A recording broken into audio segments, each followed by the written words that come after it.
முதலில் தலைப்புச் செய்திகளை பார்க்கலாம். மறைந்த அலி கமேனியின் மகனும் அடுத்த ஈரானின் உச்ச தலைவருமான முஜ்தபா கமேனி அமெரிக்க இஸ்ரேல் தாக்குதல்களிலிருந்து தப்பி உயிருடன் இருப்பதாக ராய்ட்டர்ஸ் செய்தி வெளியிட்டுள்ளது.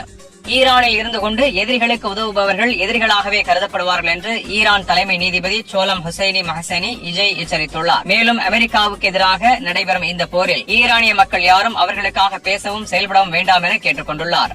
அமெரிக்காவின் மீது ஈரானியர்களுக்கு நம்பிக்கை இல்லை. துரோகம் இழைத்த அமெரிக்கா மீது எந்த அடிப்படையில் பேச்சுவார்த்தை நடத்துவது என மறைந்த ஈரானின் உச்ச தலைவர் கமேனியின் உதவியாளர் முகமது முக்பார் தெரிவித்துள்ளார். மேலும் நீண்ட போருக்கு தெஹ்ரான் தயாராக இருப்பதாகவும் கூறியுள்ளார்.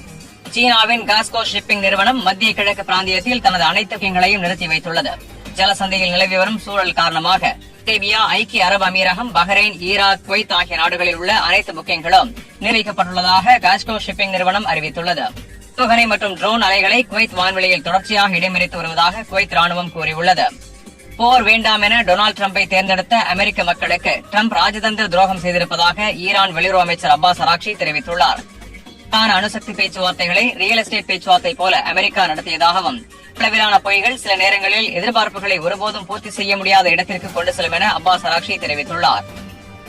ஈரானுக்கு எதிரான போரில் ஸ்பெயின் ராணுவ தளத்தை பயன்படுத்த அமெரிக்காவுக்கு ஸ்பெயின் அனுமதி அளிக்கவில்லை. இதனால் ஆத்திரமடைந்த டிரம்ப் ஸ்பெயினுடன் அனைத்து பொருளாதார உறவுகளையும் அமெரிக்கா துண்டித்துவிடும் என எச்சரித்துள்ளார். இதற்கு பதிலடி தரும் வகையில் ஸ்பெயின் பிரதமர் சாnchez ஸ்பெயின் மக்கள் பேரழிவுகளுக்கு எதிரானவர்கள் என்றும் ஸ்பெயின் அரசின் நிலைப்பாடு போர் வேண்டாம் என்பதை தெளிவுபடுத்தியுள்ளார். அமெரிக்க இஸ்ரேல் கூட்டுப்படை ஈரான் மற்றும் லெபனானில் தொடர்ச்சியான தாக்குதல்களை நடத்தி வருகிறது. இந்த இரு நாடுகளில் மட்டும் இறப்பு எண்ணிக்கை 800-ஐ கடந்துள்ளது. வளைகுடா நாடுகள் மீது ஈரான் நடத்தி வரும் ஏவுகணை தாக்குதல்களில் வீரியம் சற்று குறைந்திருக்கிறது. ஆனால் வான்வெளியை முழுமையாக பயன்படுத்த முடியாத நிலையில் மத்திய கிழக்கு நாடுகள் இருப்பதாக கூறப்படுகிறது.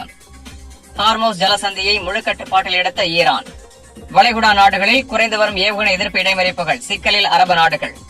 ஈரான் போரை நியாயப்படுத்த முடியாமல் தவிக்கும் அமெரிக்க அதிபர் டொனால்டு டிரம்ப். இனி விரிவான செய்திகளை பார்க்கலாம். ஜலசந்தியை முழு கட்டுப்பாட்டில் எடுத்த ஈரான். ஈரானின் இஸ்லாமிய புரட்சிகர காவல் படை உலகின் மிகவும் முக்கியமான கடல் எரிசக்தி பாதையாக கருதப்படும் ஸ்ட்ரைட் ஆஃப் ஹார்மோஸ் நீரிணையின் முழுமையான கட்டுப்பாட்டை தங்களது கடற்படை வசம் எடுத்துக் கொண்டதாக அதிகாரப்பூர்வமாக அறிவித்துள்ளது. இந்த ஒரு அறிவிப்பே உலகளாவிய எண்ணெய் மற்றும் எரிவாயு சந்தைகளில் பெரும் பதற்றத்தை ஏற்படுத்தி வர்த்தக உலகில் ஆழமான நிச்சயமின்மையை உருவாக்கியுள்ளது. ஏற்கனவே பிராந்திய அரசியல் பதற்றங்கள் அதிகரித்து வந்த சூழ்நிலையில் இந்த அறிவிப்பு நிலைமையை மேலும் சிக்கலாக்கியுள்ளது. ஃபார்ஸ் செய்தி நிறுவனத்திடம் பேசிய புரட்சிகர காவல் படையின் கடற்படையின் அரசியல் ஆலோசகர் முகமது அக்பர் சாதே ஹார்மோஸ் நீரிணை தற்போது தங்களது கடற்படை படைகளின் முழு கட்டுப்பாட்டின் கீழ் உள்ளது என்று உறுதியாக தெரிவித்துள்ளார். இந்த அறிக்கை வெறும் அரசியல் வாக்குறுதி அல்ல, உலக வர்த்தகத்துக்கு நேரடி தாக்கத்தை ஏற்படுத்தக்கூடிய ஒரு எச்சரிக்கை செய்தியாக பார்க்கப்படுகிறது. ஏனெனில் உலக அளவில் வர்த்தகமாகும் மொத்த எண்ணெயில் சுமார் 20%